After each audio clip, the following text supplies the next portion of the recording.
Good morning everyone. আজকে আমি এসেছি দিদির বাড়িতে, কারণ আজকে হচ্ছে কার্তিক পুজো। তো আমার দিদির বাড়িতেও কার্তিক পুজো হবে, তার জন্য আমি এসেছি। আর দিদি আমাকে বলেছে পায়েস আর লুচিটা ভোগের যেটা হবে সেটা করতে। তার জন্য সকাল সকাল রেডি হয়ে স্নান করে চলে এসেছি লুচি এবং পায়েস করতে। আর এটা দিদির বেলকুনির পাশেই এই রান্না করার ছোট্ট জায়গাটা করেছে ঠাকুরের জন্য।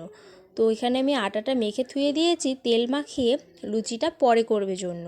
তারপরেই জাইবু সব বাচ্চা কাচ্চা মিলে যেখানে কার্তিক ঠাকুরটা বসবে সেখানে খেলনা, বেলুন অনেক কিছুতে সাজাচ্ছিল, যেটা তোমাদের সাথে শেয়ার করলাম। যে যাকে আমি দেখালাম সেটা আমার ভাগনা। তারপরেই ঠাকুর চলে আসে, মানে কার্তিক ঠাকুর। তারপরে তাকে বরণ করে নেওয়া হচ্ছিল, তোমরা দেখতেই পাচ্ছ।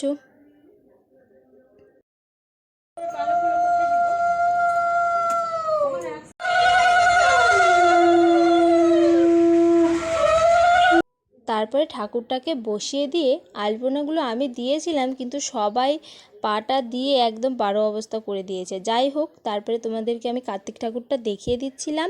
তোমরা অবশ্যই কমেন্টে জানাবে কেমন হয়েছে মুখটা কার্তিক ঠাকুরের। তারপরে ভাবলাম যে দিদির বাড়ির পাশে শনি মন্দির আছে, সেখানে একটা ঘিয়ের প্রদীপ দিয়ে আসি।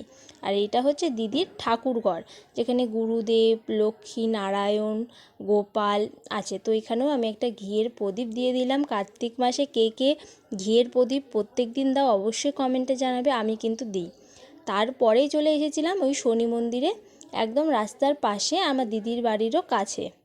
তারপরে এখানে কালী মন্দিরও আছে, এখানেও আমি প্রদীপ দেখিয়ে টেকিয়ে চলে আসি। এসে দেখি ঠাকুরমশাইও চলে এসেছে। তারপরেই শুরু হয়ে যায় পুজো। এইভাবে আজকে আমার দিনটা কাটে। তোমাদের কাদের কাদের বাড়িতে কার্তিক পুজো হয় অবশ্যই জানাবে।